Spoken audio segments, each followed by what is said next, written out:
ಬೆಳಗಾವಿ ಜಿಲ್ಲೆಯ ಅನರ್ಹ ಪಿಂಚಣಿದಾರರ ಸಂಖ್ಯೆ ರಾಜ್ಯದಲ್ಲಿ ಅತಿ ಹೆಚ್ಚಿರುವುದು ಬಹಿರಂಗವಾಗಿದೆ.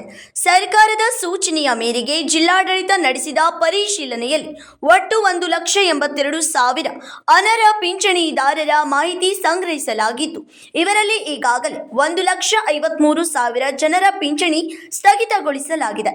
ಜಿಲ್ಲಾಡಳಿತ ಪ್ರಾಥಮಿಕ ಪರಿಶೀಲನೆಯಲ್ಲಿ ಪಿಂಚಣಿ ಸ್ಥಗಿತಕ್ಕೆ 3 ಪ್ರಮುಖ ಕಾರಣಗಳು ಬೆಳಕಿಗೆ ಬಂದಿವೆ. ಮೊದಲನೆಯದಾಗಿ 65 ವರ್ಷಕ್ಕಿಂತ ಕಡಿಮೆ ವಯಸ್ಸಿನವರು ಪಿಂಚಣಿ ಪಡೆಯುತ್ತಿರುವುದು ಪತ್ತೆಯಾಗಿದೆ. ಎರಡನೆಯದಾಗಿ ವಾರ್ಷಿಕ 35,000 ರೂಪಾಯಿಗಿಂತ ಹೆಚ್ಚು ಆದಾಯ ಹೊಂದಿದವರು ಪಿಂಚಣಿಯ ಸೌಲಭ್ಯ ಪಡೆಯುತ್ತಿರುವುದು ಕಂಡುಬಂದಿದೆ.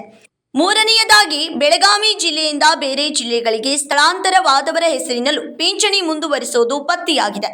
ಈ ಹಿನ್ನೆಲೆಯಲ್ಲಿ ಅನರ್ಹರೆಂದು ಗುರುತಿಸಲ್ಪಟ್ಟ ಫಲಾನುಭವಿಗಳ ಪಿಂಚಣಿ ಸಂಚಿಕೆಯನ್ನು ತಾತ್ಕಾಲಿಕವಾಗಿ ಸ್ಥಗಿತಗೊಳಿಸಲಾಗಿದ್ದು, ಮುಂದಿನ ದಿನಗಳಲ್ಲಿ ಸರ್ಕಾರ ನೀಡುವ ನಿರ್ದೇಶನದಂತೆ ಮುಂದಿನ ಕ್ರಮ ಕೈಗೊಳ್ಳಲಾಗುವುದೆಂದು ಜಿಲ್ಲಾಡಳಿತ ಸ್ಪಷ್ಟಪಡಿಸಿದೆ. ಈ ಪ್ರಕರಣ ಇದೀಗ ಹಲವು ಪ್ರಶ್ನೆಗಳನ್ನು ಎಬ್ಬಿಸಿದೆ. ಅನರ್ಹರಿಗೆ ಪಿಂಚಣಿ ಮಂಜೂರಾಗುವ ಹಂತದಲ್ಲಿ ಅಧಿಕಾರಿಗಳ ನಿರ್ಲಕ್ಷ್ಯ ಅಥವಾ ಪಾತ್ರ ಇದೆಯೇ, ಅಥವಾ ಫಲಾನುಭವಿಗಳು ಸುಳ್ಳು ದಾಖಲೆಗಳು ಹಾಗೂ ಪ್ರಮಾಣ ಪತ್ರಗಳನ್ನು ಸಲ್ಲಿಸಿ ಸರ್ಕಾರದ ಸೌಲಭ್ಯ ದುರುಪಯೋಗ ಪಡಿಸಿಕೊಂಡಿದ್ದಾರೆ ಎಂಬ ಪ್ರಶ್ನೆಗಳು ಮೂಡಿವೆ.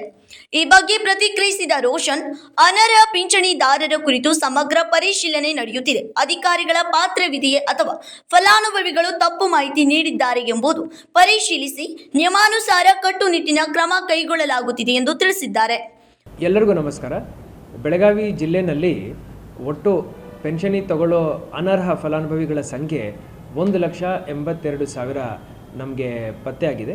ಇದು ನಮಗೆ ಸರ್ಕಾರದಿಂದ ಮಾಹಿತಿ ಬಂದ ನಂತರ ನಾವು ಸ್ಥಳ ಪರಿಶೀಲನೆ ಮಾಡಿ ಎಲ್ಲ ವಿಲೇಜ್ ಅಕೌಂಟೆಂಟ್ ತಲಾಟಿಗಳ ಮುಖಾಂತರ ಪರಿಶೀಲನೆ ಮಾಡಿಸಿ ಇಲ್ಲಿ ಮಟ್ಟ 1,53,000 ಅನರ್ಹ ಫಲಾನುಭವಿಗಳನ್ನು ನಮ್ಮ ಪಟ್ಟಿಯಿಂದ ಡಿಲೀಟ್ ಮಾಡಿದ್ದೀವಿ.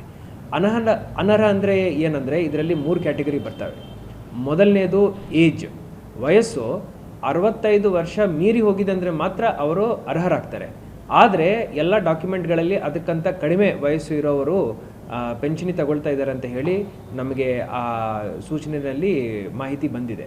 ಸೊ ಅವರನ್ನು ತೆಗೆದಿದ್ದೀವಿ. ಜೊತೆಯಲ್ಲಿ ಇನ್ಕಮ್ 35,000 ಇರಬೇಕಿತ್ತು. ಅದಕ್ಕಂತ ಜಾಸ್ತಿ ಇನ್ಕಮ್ ಸರ್ಟಿಫಿಕೇಟ್ ಇರೋವರನ್ನು ನಾವು ಈ ಒಂದು ಪಟ್ಟಿದಿಂದ ಪೆನ್ಷನಿ ತಗೊಳ್ಳೋ ಅರ್ಹ ಪಟ್ಟಿದಿಂದ ಅವರನ್ನು ಹೊರಗೆ ಹಾಕಿದ್ದೀವಿ. ಮೂರನೇದು ಸ್ಥಳಾಂತರ.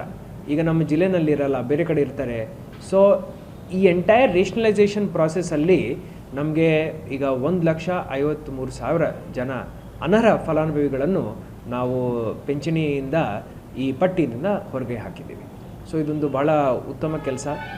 ಹಾಗೂ ನನ್ನ ಕಂದಾಯ ಇಲಾಖೆ ಎಲ್ಲ ಅಧಿಕಾರಿಗಳಿಗೆ ನಾನು ಮೆಚ್ಚುಗೆ ಹೇಳಲೇಬೇಕು. ಅವರೆಲ್ಲರೂ ಹಗಲು ರಾತ್ರಿ ಕೆಲಸ ಮಾಡಿ ಈ ಒಂದು ಪಟ್ಟಿಯನ್ನು ಕ್ಲೆನ್ಸ್ ಮಾಡಿದ್ದಾರೆ.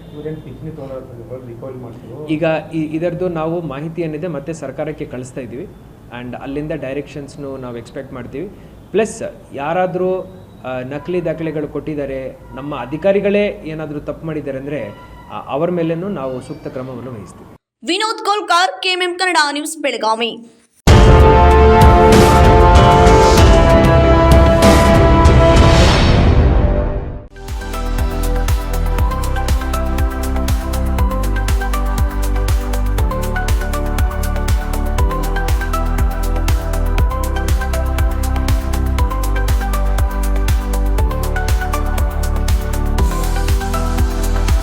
आदर्श ड्रेस सर्कल केवल पुरुषों के लिए लाए हैं ब्रांडेड शर्ट्स, टी शर्ट्स और जीन्स की नवीनतम रेंज। आदर्श ड्रेस सर्कल, खड़े बाजार, बेलगावी।